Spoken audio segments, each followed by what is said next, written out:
दोस्तों, भारत की आजादी की लड़ाई में हजारों क्रांतिकारियों ने अपना जीवन देश के नाम कुर्बान कर दिया। इनमें से एक खास नाम रासबिहारी बोस का भी है। रासबिहारी बोस ने अपना पूरा जीवन ही देश की आजादी के लिए समर्पित कर दिया और इसके लिए देश की सीमाओं से परे जाकर अंग्रेजों को देश से निकालने के लिए काम करते रहे। उन्होंने गदर षड्यंत्र, लॉर्ड और आजाद हिंद फौज की स्थापना की। जापान में रहकर उन्होंने देश की आजादी के लिए लगातार काम किया। दोस्तों, रासबिहारी बोस का जन्म 25 मई 1886 को बंगाल के वर्धमान डिस्ट्रिक्ट के सुबालदहा गांव में हुआ था। बचपन से ही रासबिहारी ने महामारी और सूखे का दौर देखा, जिसके साथ ही उन्होंने ब्रिटिश हुकूमत के जुल्म भी देखे और उनके मन में अंग्रेजों के लिए नफरत भर गई। रासबिहारी बोस सेंसिटिव इंसान थे, जो बचपन से ही देश की आजादी का सपना देख रहे थे। उनकी क्रांतिकारी चीजों में भी गहरी दिलचस्पी थी। बोस की कॉलेज की पढ़ाई चंदन नगर के डुप्लेक्स कॉलेज में हुई, जहाँ के प्रिंसिपल ने उन्हें क्रांतिकारी राजनीति के लिए इंस्पायर्ड किया। बाद में बोस ने फ्रांस और जर्मनी से मेडिकल साइंस और इंजीनियरिंग की डिग्री भी हासिल की।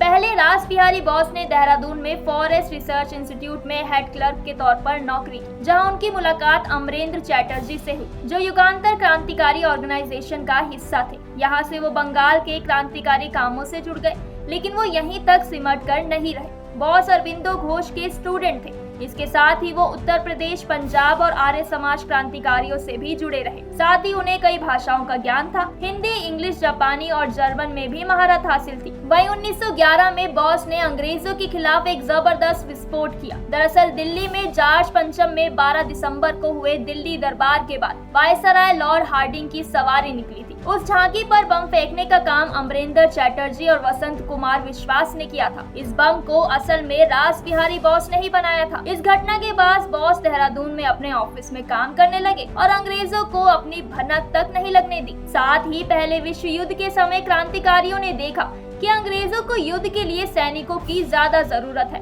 ऐसे में भारत में अंग्रेजी सैनिक कम होने लगे। इसका फायदा उठाकर विद्रोह करने के लिए गदर पार्टी बनाई गई, लेकिन ये पार्टी फेल हो गई। इस पार्टी के नाकाम होने पर बहुत सारे क्रांतिकारी पकड़े गए। वहीं रासबिहारी बोस को अंग्रेज छू भी ना सके। इस समय तक अंग्रेज बोस के पीछे हाथ धोकर पड़े थे। ऐसे में उन्होंने देश छोड़ने का फैसला कर लिया, जिससे वो देश की आजादी के लिए खुलकर कुछ कर सके। इसके लिए उन्होंने जापान देश को चुना और वहां पहुंचकर दोबारा एक्टिव हो गए। जापान में रहने के दौरान उन्होंने इंग्लिश में लिखना, पढ़ाना और जर्नलिस्ट का काम शुरू कर दिया। न्यू एशिया नाम का न्यूज़पेपर शुरू करने के साथ उन्होंने रामायण का जापानी ट्रांसलेशन भी किया और जापानी लैंग्वेज में 16 किताबें भी लिखी। शुरू में बोस जापान की सिटीजनशिप मिलने तक अपनी पहचान और रहने का ठिकाना बदलते रहते थे, लेकिन 1923 में जापान की सिटीजनशिप मिलने के बाद उन्होंने टोक्यो में होटल खोल लिया और भारतीय क्रांतिकारियों की मदद करने का काम करने लगे। 1942 में उन्होंने वहां इंडियन इंडिपेंडेंस लीग बनाई और उसके ब्रांच में इंडियन नेशनल आर्मी की स्थापना भी की, जिसे बाद में उन्होंने नेताजी सुभाष चंद्र बोस के हवाले कर दिया। दोस्तों, रासबिहारी बोस एक सच्चे देशभक्त थे, जिन्होंने अपना जीवन भारतीय स्वतंत्रता के लिए समर्पित कर दिया। वो लगातार भारत की आजादी के लिए जापान में रहकर काम करते रहे। उनकी वीरता और साहस की कहानी हमेशा के लिए एक प्रेरणा बनी रहेगी। दोस्तों, ऐसी ही स्टोरीज जानने के लिए यूथ आइकन ऑफ इंडिया को फॉलो करें।